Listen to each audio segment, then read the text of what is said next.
Okay, my book is The View from the Tower. It was written by Charles Lambert. Presented by me, Cooper Koonsman.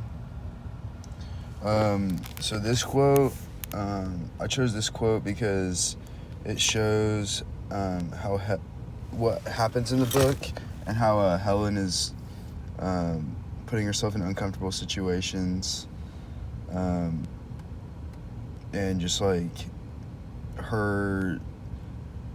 I think this quote kind of embodies her nervousness throughout the entire book, because she's very skittish everywhere she goes, because her husband was a government official who was murdered, and the book is really about how she's trying to find out who murdered her husband. So there's a lot of people that could hurt her as well. Yeah. This is just a summary of the book. Like I said on the last slide, the book is really mainly about Helen and her search for who murdered her husband, and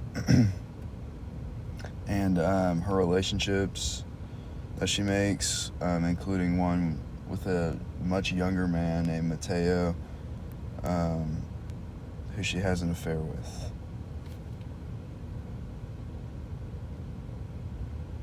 Alright, so Helen is the protagonist of the story. Helen is the wife of a government official who was assassinated, and she goes on this journey throughout Rome to figure out who murdered her husband. She spends most of her time in this tower, though, overlooking the city. The setting, like I said, it's in Rome, and the primary location is a tower where Helen can see the city.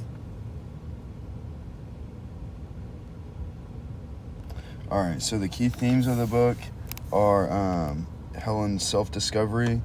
Helen figures out that she's a lot stronger than she originally thought she was, and she can do a lot more than she thought she could, and she just finds out who she really is.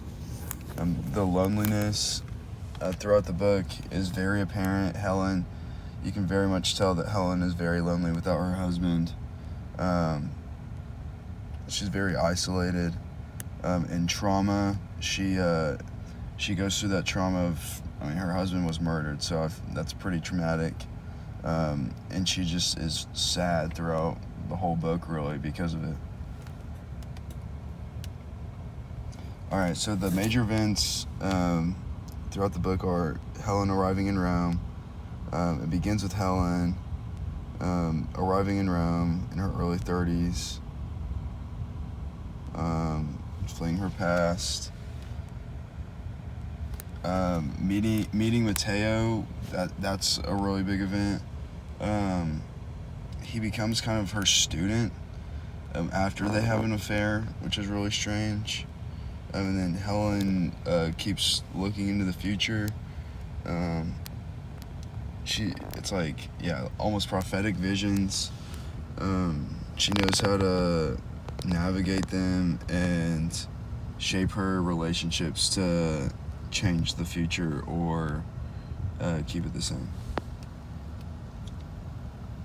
Alright, Helen's relationship with Mateo. It's like, it's so that she's not really sad anymore. I think that's why she has this relationship. It's like a, I don't know, widow kind of thing. It's really just all physical, and he kind of talks to her, and that's really it. And like it says that in that last sentence, Mateo, an aspiring writer, becomes Helen's student, and their connection deepens as they spend more time together.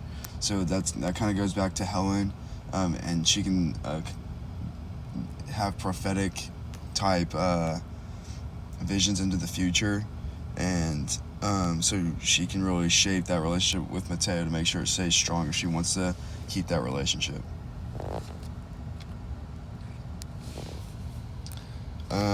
Okay, so personal connection. I connect with Helen's perseverance through her emotions. So she's really sad throughout the whole book, and I connect with fighting through sadness a little bit, just because like for a period of time, I was pretty down on myself, and I can kind of relate to Helen through pushing through those emotions. And an academic response. Overall, the book it's pretty okay. It's pretty boring. There's not really a whole lot that goes on with it. It goes through a lot of feelings of sadness. Like, it really just explains Helen's sadness throughout the book. It's also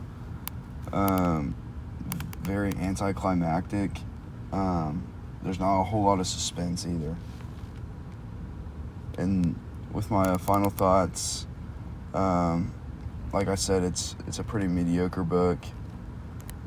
It's very gloomy. There's a lot of babbling, not enough action going on. It's a lot of just Helen being pretty skittish about the situations that she's in, and the various places she goes throughout Rome. All right, and that's it.